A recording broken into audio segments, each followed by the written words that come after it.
Hi everyone, good morning, good afternoon, good evening from wherever you're tuning in. I'm so excited that you have decided to do that today. We've got a really interesting topic, something very different from the kind of things that we've been having for the few past weeks, and that's why I'm really excited to be sharing it with you. We've been having so many different guests, so many different topics, so many different themes, and today's one something that I think everyone can relate to because we've all experienced it. So I'm going to introduce to you, her name is Allison Gilbert. She's an expert in this field. She's been commenting and speaking about this as a guest expert on CNN, on Fox, on ABC. She's an Emmy award-winning journalist as well.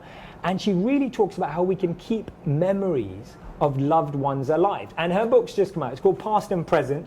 You can see it right there. It's available now, so you can order it as well. We'll be popping the link into the description. But I'd love to welcome our guest here today, Thank you. Allison. It's thank fantastic you so much. to have you on the exciting. show. Yes, it is. And thank you so much for being here. Literally, when we threw out the promotion on social media, so many people responded saying thank you for taking this important topic. So I'd like to start off just by thanking you for actually taking on this important topic so that we can all learn from you and your insights. This is humbling. It's exciting. I think that we've all been there, which is why this topic resonates, but we haven't been there to talk about loss and how it can be a fuel to bring creativity to your life, to make you happy, and how remembering can actually make you more joyous, which sounds odd, but it really is a tool for great growth, and so I'm totally happy to be here. But just to start off on this, we were speaking about this earlier, and we were saying that researchers have shown that remembrance is very important for our own healing.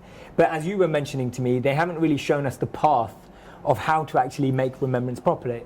Let's start a bit backwards. Yeah. Why is remembrance important for our healing, for that standpoint? Well, this is what was so crazy and what really drove me to write the book.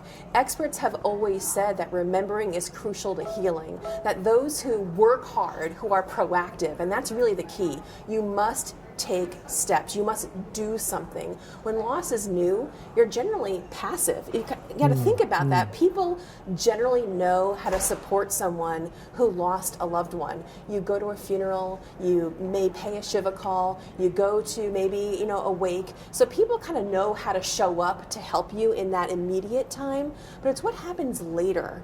What happens later is that you need to kind of develop your own roadmap for remembering. And grief experts say that those who do feel better emotionally in the long term, they do better, and that's the path to growth. And that's what we all want. We want to feel better, we want to feel happier, and it's taking the reins, it's taking the ownership of remembering that is key. But no book ever told people how. I thought that was crazy. Bizarre, yeah. That the experts were saying you must do X. They're showing you the map, but not showing you how to navigate and get there. And that's what I was trying to get through. Amazing. When I was looking through the book, when I was reading through it earlier this week, that's what I loved about it, that the ideas were so novel, things that I would never have considered. And so, yeah. I was just going to say, we all kind of know you can go to a cemetery. That could be done there, not really feeling it for some people. You could be lighting a candle. Some people may not want to do anything that involves religion. It just depends on who you are. So I made sure that all of those type of ideas are actually not in the book. Amazing. Assuming that people, if you are religious, you know those ideas already. You don't need my help to do so. So let's pivot and let's go in a different direction, that you can be joyous, you can be happy, and you can take those steps to remember. Absolutely amazing. Yeah. And you really talk about in this book, Alison, you talk about transforming loss to celebration and remembering in a whole new way. And we've got some great questions from the audience already. Okay, good. So Kevin says, Alison, do you touch on the topic of grief after loss, especially kids? Oh, I was just at a conference speaking at the Compassionate Friends, and if you know the Compassionate Friends organization, they are a huge presence in person and online. I highly recommend this organization. I was just there speaking at a conference in July, and yes, these ideas in past and present are useful for bereaved parents. They're terrific for spouses who may have lost their love of their life, or a boyfriend or a girlfriend, and in this case even children. So I wrote it with the application of you use what works for you, and hopefully that's it hits a lot. Amazing. Can you share some examples for Kevin asking about children, so that specific? Yeah, so I love this idea. So children are terrific artists in a children's way, and those pieces of artwork are so precious, right? But maybe the volume that you might have is just too many. So how can you preserve a few that's memorable. And there's this wonderful artist that I found that I talk about in past and present. And by the way, I am not an artist. And so I direct people to being able to execute these ideas even without me, right? So I give websites and I give links and I give, Twitter handles so people can connect with these folks, on their own. So they take the artwork, these children's drawings, and they put them on necklaces or charms or on cufflinks. So you Wow. can keep that art with you, but the most important thing about that example is that they're public facing. They're not just in your house. You can then use them as a conversation prompt and keep your child's memory alive, which is, I think, really important to do. Amazing. And is that something that you feel comes with time, or is that something that comes with after some space, or is it something that you do straight away from a healing process? What's best for the individual? I think, like all humanity, there is no one right path, right? So there are 85 different ideas in past and present. Amazing. Not every single one will make you smile.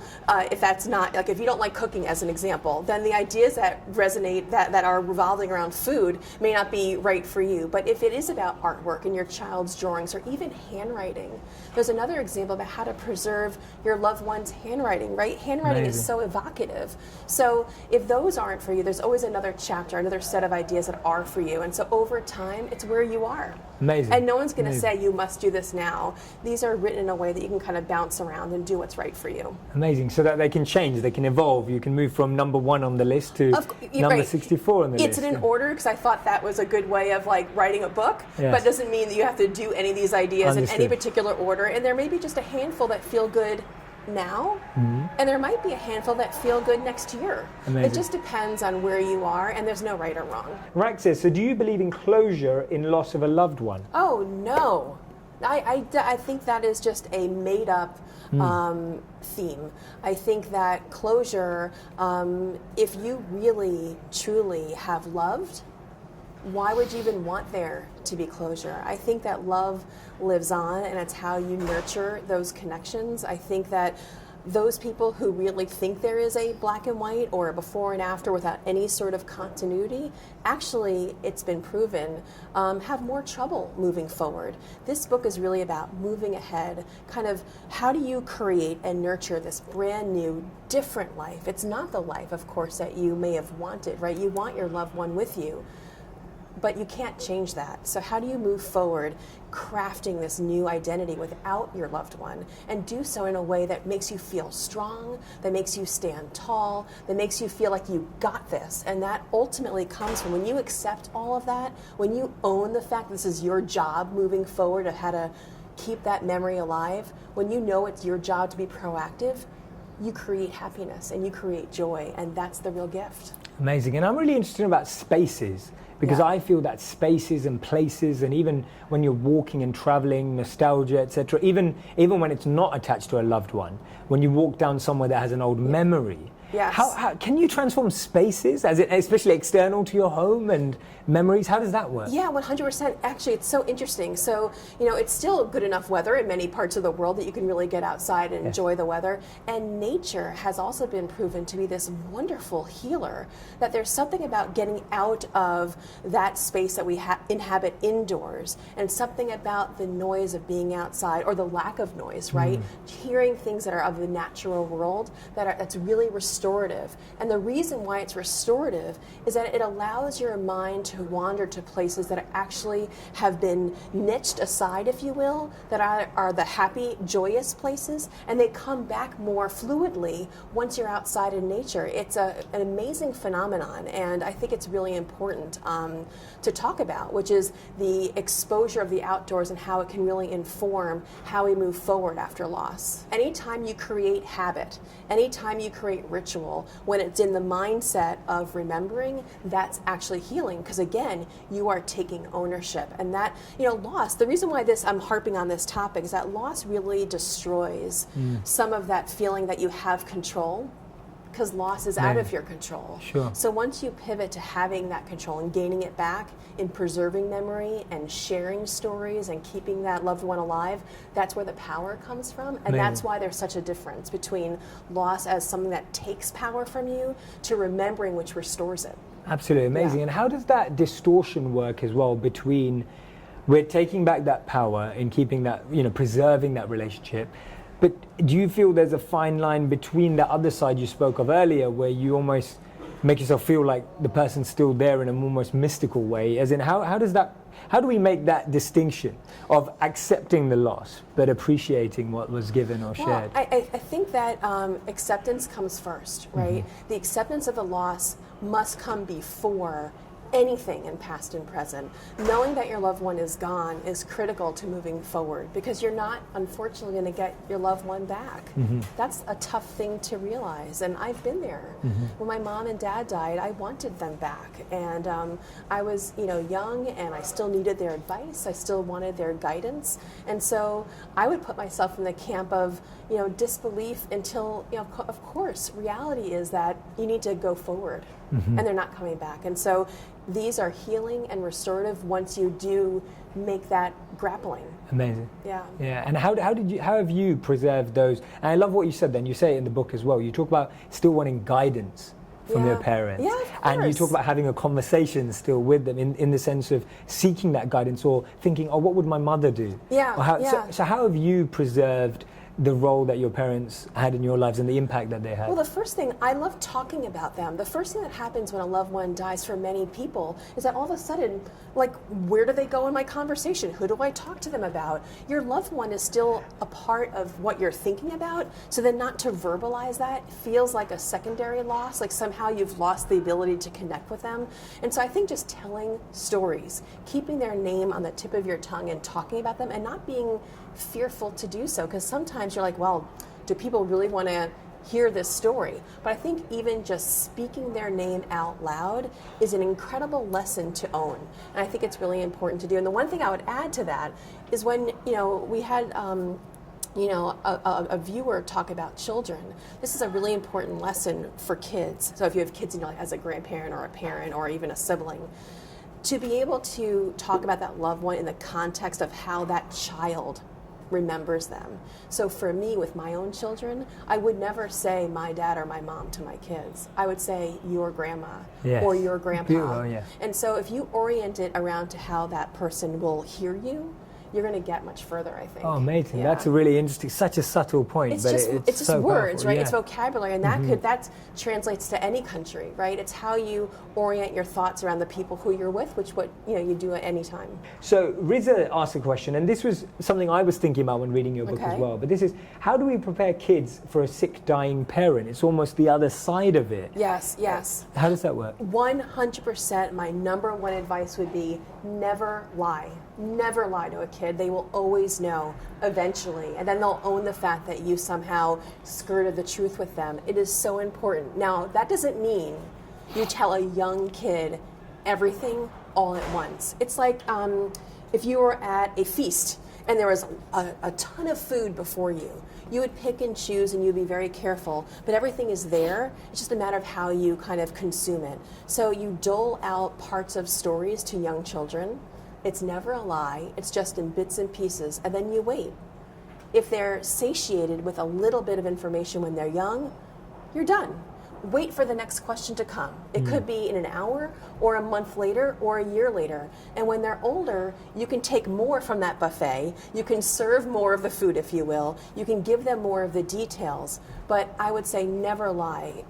Kids know, and if they don't know now, they will know later. And you don't want to get into that. It's just a matter of piecing it out in age-appropriate ways, which I think is the most important thing to do. Amazing. Another great question coming through right here is actually from Shahid, and I like this one. It's again looking at it from a different perspective. How to take positives from a bad memory. So how do we, how do we kind of, if we have a bad memory of a loved one? Yeah, I think that's a really important question, because this assumes that every relationship was peachy keen, and of course it's not. I would say there's two things. One is that I know it sounds trite to say, and I'm certainly not the first to say it, but the reason why letter writing is so important is that experts say it restores some of the dialogue that you no longer have with your loved one. You can imagine their response to what you're saying. And so I do think letter writing is a very peaceful and restorative and really can help repair some bad relationships. I think it's really important to do. And so letter writing I would urge folks to do. I also think that also to acknowledge that not everything is always glossy. Not everything is always rainbows and sprinkles, right? Some things are bad, and we can acknowledge that too, because that makes our loved one, of course, more human. And going forward, it also makes them not a deity, right? It kind of levels the playing field that we're not honoring someone with too much praise, that we're all human, and that's good to acknowledge too. So I love that question. Amazing. So we're going to dive into a few of the examples that Allison actually gives in the book about how we can actually preserve these memories, keep them alive, celebrate, move forward, and even have those memories with us. Allison, I wanted you to share some ideas of what to do with memories left of loved ones in terms of their clothes, in terms of their objects around the room, around the home. What would they do? I'm going to answer that, but I also want to make sure people know. So the kinds of questions that I get a lot, just to kind of prime the pump so people can know what kind of questions to ask. So we can talk about photographs. We can talk about clothing, which I'll totally get to. We can also talk about travel. We have so many people from around the world, and we can learn from other cultures and experiences of how we can remember. We can talk about social media and how to integrate your loved one into your digital life, which doesn't have to be so hard to do. So there are lots of places that we can go, which is why I wanted to mention it. But in terms of clothing, I love the idea, I know it sounds crazy, of not keeping everything, right? So you take a few pieces of clothing that may be reminiscent to you, that may be evocative to you of a certain time or a place, and you can then, I call it repurpose with purpose. How do you upcycle these things so they actually can bring you joy? Lots of clothing eventually may not bring you happiness, but taking a bit of it and making, my father wore neckties all the time to work. So I worked with a quilter, I am not a sewer, and we made it into a beautiful wall hanging and quilt. And it's in my home. So again, that conversation piece to talk about fabric. Or I interviewed one woman who talked about making teddy bears out of her son passed away, and making teddy bears out of some of his shirts. Now, the joy for her is that she created a moment to think about him every time she sewed. So you're carving out specific, purposeful time to think about him. But there was a social piece, and this is so important. I truly mean you're removing the isolation when you convert loss into something that you can surround yourself with friends and family. And so what she did is that one day when she had done, a ton of teddy bears, she gathered everyone over into her home. I think she had a brunch, and then she gave the opportunity of each person to pick a teddy bear to bring home with them. But she armed it with a social, fun, connection, food, drink, hanging out, and then there was, of course, this commemorative piece, which really brought a lot of happiness to a lot of people.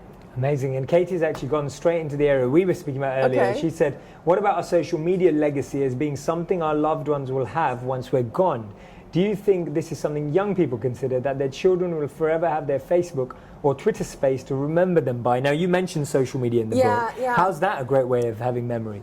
Well, I think there's two types of questions, right? One is like, what's your digital footprint, and how do you want that to be a part of your legacy? That's one piece. The piece that I write about in the book is how you can then commemorate and celebrate someone online. So that's the part that I think a lot of folks would want to know about. So just even using a hashtag, right? If my mom's name was Lynn, so if I did on her birthday or on the anniversary of her death, hashtag remembering Lynn, and then I invite all of my mother's friends and all of our family to come together on social media, hashtag remembering Lynn, and we can all put our photos together, we can all share our memories together, that is like the greatest use of social media, ever, right? No one has to go anywhere. You don't have to leave your house. You can just upload, a picture that kind of makes you think of that loved one, and you're doing it in community. And the other fun social media idea that I would love to share is this amazing opportunity that Facebook provides.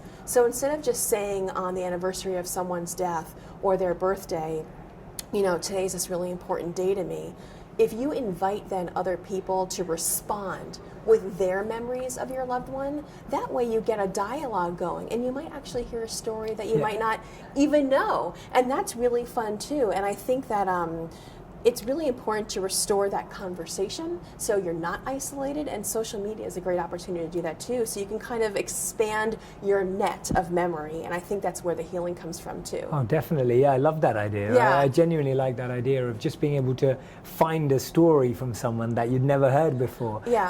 And the unfortunate thing is that unless you took it to social media or you took it to a community feeling, you would probably never find out. So you miss out on that opportunity. You can be alone with your feelings, and that can feel isolating, and it might actually even make you feel, for some people, resentful that why is no one calling me? People were there for me last year at the funeral, but why is no one calling me this year? Why is no one texting me? I think the piece is, it's the proactivity piece. Right. You need to ask for what you need, and when you put it forward on social media, today is the anniversary of my father's death. I would love it if you would share a memory of my dad with me today. Yes. You are being purposeful, you are being proactive, you're asking for what you want, and what you get back are probably stories that are going to lift your spirits. And so that's the real great way of using social media. We've got another question from Jordan. She says, love what you're saying, Allison. Do you have any advice for how to come to terms with the idea that a loved one isn't coming back? So if that's the strong part. So she goes on to say, I know they are gone, but I can't seem to actually understand it. Any advice on how to process this information through advice from the book, of Yeah, course? you know what, I would first say that that's a really important question, and I don't want to give it short shrift. And when you introduce me, it's true. I'm a writer and I'm a journalist, and I am not a seasoned grief counselor.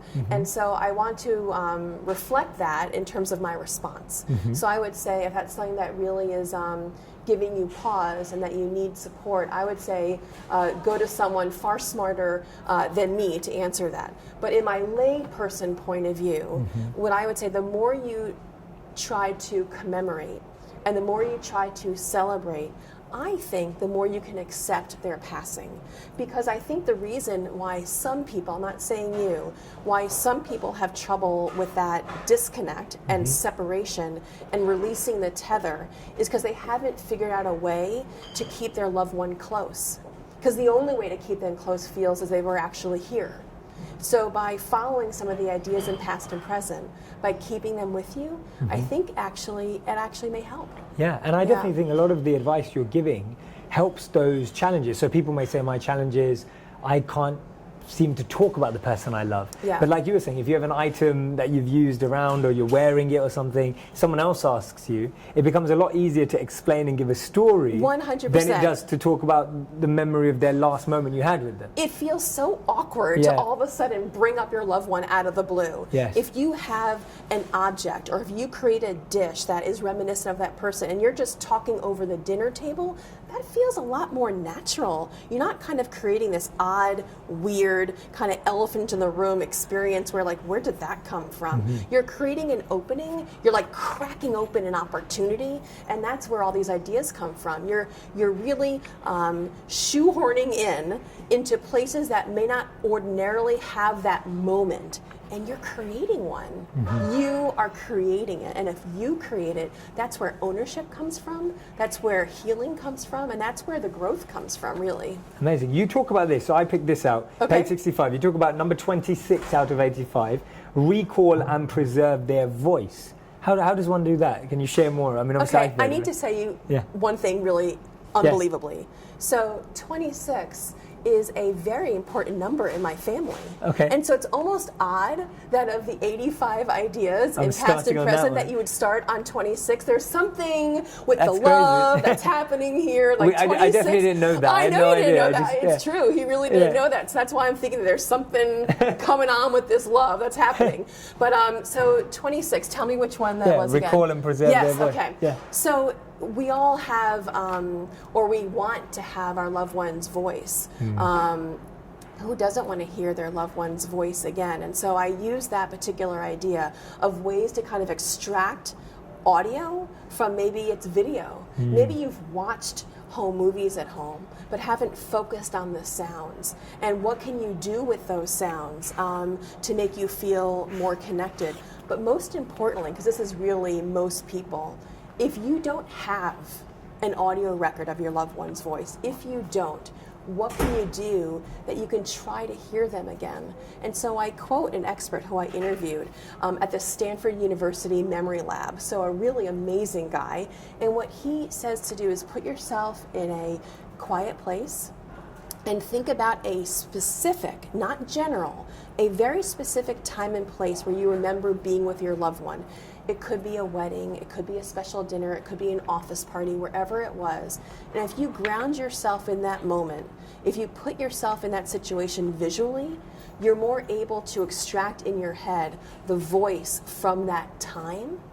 It's an amazing gift. And so if you're having trouble recalling your loved one's voice, that is a tremendous tip. So Amazing. Forget-me-not, they're called forget-me-nots. So Yes. all these ideas are called forget-me-nots, and 26 is all about the voice. Unbelievable. There's Yeah. another one in here that says get inked, and you talk about the example Tattoos. of tattoos, Yeah, and you tattoos. talk about Kanye West. And I'm sure many Yes. of our audience will be very familiar with him. But Yes. can you share more on that example? Yeah, so I mean, everyone who gets a tattoo clearly gets it for a reason, right? So it's a symbol that either only you know about, or it's something more forward-facing that somebody else could recognize. But it's about story, right? It means something to you, or it means something to somebody else. And so Kanye West lost his mom, and so he very visibly on his wrist, put a tattoo of a date that was really important to him. And I think that tattoos are a great opportunity if that's something that makes you feel stronger. It's not for everybody, but I mean, millions and millions of people across the world. It's even increasing, right? It's getting very, very popular. But the decision would be, do you keep it private so no one can see it, unless you're, somewhere very specific, no one can see it, or maybe it's more public facing. The ones that are public facing are wonderful opportunities, again, to have that be an excuse to tell that story. So tattoos are really pronouncements, if you want to use them that way, of a tether, and that's a really important thing to talk about. Unbelievable. Shauna, great question here. Thank you for sending it. What would you tell people who've lost someone they love under tragic circumstances, where the last memory is often horrible or disturbing? I like this part of the question. How do you separate and filter memories? Yeah, that's really hard, and I think it comes with time. That is an excellent question, and it's something that I feel very close to. Here in New York, I was part of the 9/11 tragedy, and I was buried under the second tower when it collapsed with debris, and I was taken to the hospital, and tubes were put down my throat. And so I have spent a lot of time talking with 9/11 survivors about that moment. And of course, nearly 3,000 people lost their lives that day. And of course, other tragedies too. That takes time. Those visual cues are hard to forget, and really, likely you won't forget them. It's a matter of the seesaw, right? So over time, you can slowly focus and reframe your thinking, and some of these ideas can help, because now you're putting your focus and your attention on ideas that are uplifting, and you're not going to replace and forget. You're going to add and just change the quantity of what's happening in terms of your memories. If you can change the quantity of positive to negative, and that takes work. We talked before about being passive versus being proactive. This is the case where being proactive is even more essential. The part that I'm really connecting with here is when you're taking something that's very emotional and very in your mental space and turning it into visual, physical, and creative. And that's what this is about. It's becoming creative. And that may seem hard as a concept to grasp at first, but really you are transferring that energy from something that is kind of really bringing you down to a creative energy, which is much more in flow and positive. Is that part, do you agree? That's exactly it. So it's actually very interesting that you bring that up. So the word that comes to mind when you're talking about that is nostalgia. Yes. And people, this is a wonderful field of inquiry now that's happening right now as we speak around the world, and particularly in England, actually. One of the epicenters of this work is actually in England. And they're talking about those people who are nostalgic, who are really thinking about the past, are actually more creative, they're less lonely, and they're able to invest in their current lives in a way that actually makes them closer to those people who are living. So that sounds odd, right? The people who are looking back to people who have passed away are actually more invested in today. But that's what they're finding with nostalgia research, and I find that to be a new fascinating field that I am just really hungry to dig in more into. Alaric, what advice would you have for a son taking care of his widow mother who suffers from depression? Is there anything that you feel has really helped people going through depression based on? Yeah, I think honoring what your mom is going through is really important, and not trying to yank her back before she's ready. To honor where she is critical. Losing a spouse is among the most difficult losses. That is your life partner. That is someone who you went to bed with every night with and woke up with every day, who you just shared your ins and outs of your life. It's very, very difficult to move forward after that incredible loss. So I would say the most important thing is honoring where she is. It's really important. I think a lot of depression actually comes from people feeling that other people need them to be better, faster. It doesn't work that way. No one heals on somebody else's timetable. That's a really important thing to remember. Definitely. I really like that. Yeah, no one else heals on someone else's timetable. It's so true. Yeah. And we shouldn't be putting that pressure of time onto anyone who's... It's the pressure. Yeah. Who needs that pressure? Loss is hard enough, and for you to put the screws to someone to say, there is no snapping out of it. There's only an evolution. Definitely. And if you figure out ways to honor that person's memory, you honor that person's loss. Definitely. And so that's why these tips and tricks and opportunities become so important, is that you're allowing someone to have, well, how? I don't know how. Well, now there's this roadmap that can really kind of be an instruction manual, right? So, yeah, timetables are tricky, and I wouldn't want to ever push somebody. Amazing. And these 85 are actually so different. I'm sharing them from you. So I'm actually reading from the book, giving you examples, and then asking Alison about them, seeing as I have the fortune of sitting with her right here. But they are genuinely so different. If someone ever asked me, what are the 10 ways to do something? We're all into these articles these days. 10 ways of doing these, 12 ways of doing that. And sometimes I read them and I think they're all saying the same thing. Yeah. I don't really see it. But I'll be honest with you, each one of these 85 is so different, which is brilliant. So number 72, plan a connection vacation. So can you expand on that a bit as well? Yeah. So a connection vacation is going somewhere with the purpose. Again, there is this actionable component of being purposeful about what you're doing, and going somewhere that could then be evocative. So it's going to your loved one's, hometown of where they grew up. Maybe it's going back to where they went to school or university. Maybe it's going back to their childhood home or where they used to work, and inviting other people to do it with you. Because it's not just the physical that you're getting, it's not just the visual, but you're also going to be meeting people who probably knew your loved one, and this is the most important part. They knew them differently than you knew them. So the way people knew my parents is not the way I knew them as their daughter. And so by going on this connection vacation, you're availing yourself to a very different opportunity. You're hearing stories from other people that can just kind of widen the net of how you reflect. And I must say, these ideas, they were hard. As a journalist, that was like my biggest challenge. How to make a book feel that it wasn't like a laundry list, like those social media lists that you have referenced. How do you make them meaningful, and to have this I actually never would have thought about that. So the bar felt very high, because I didn't want it to be like, I could have told you that one. You know what I mean? Exactly, I didn't want them to be dismissed, and so I wanted them to be hopefully an element of like, wow, I'm really glad I picked this book up, Yeah, amazing. And this one as well. This one I think is something that many people do. I wanted to get your insight on how you feel people can do it in a more powerful, transformative way. So it's listening to music. Yes. So that's a very natural thing. We all listen to music. We listen to songs or playlists that our loved ones used to love. Yes. But how do we make that transformative and not making us just feel stuck or feel down? Yeah, so people like to listen to music for different reasons. One, it could be an upper. For some people, of course, it could be a downer. But when you have the opportunity to create a playlist that your loved one used to like, it actually brings you back and makes that bond closer. So who listens to 1970s hustle music anymore? But for me, that was totally my dad. And so for me to put it on,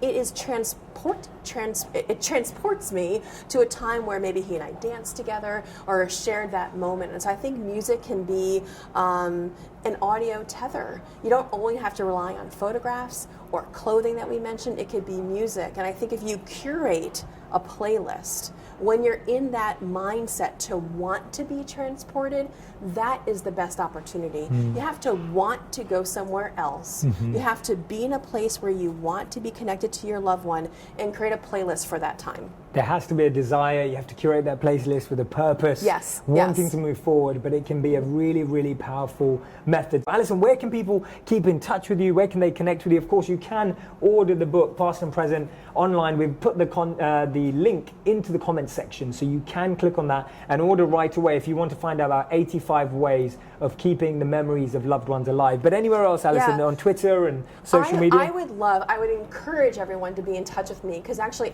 not only do I want to hear from everybody on Twitter and Facebook and Instagram, but I get some of the best ideas that way, and then I can then share that love forward, and I want to hear ways that I would never have come across. So we are lucky to have people from all over the world share this moment with us, and that's how I learn, and that's how we can learn and grow from each other. So I would say get in touch that way so I can learn and then share it, and we can all continue the journey. Allison, are there any last words you want to leave the audience with today before we sign off? Is there anything else that you think you want to share? If there was one message that I would have for people, it's the word and, A-N-D. I know it sounds crazy to say, that you can live a rich, fulfilling, fantastically engaging life and keep the memory of your loved one alive if you're proactive, if you take that ownership. It's possible to do. And you can do both. It could be past, it could be present, and you could do it all and live this joyous, fulfilling existence, which is really what I think we all want.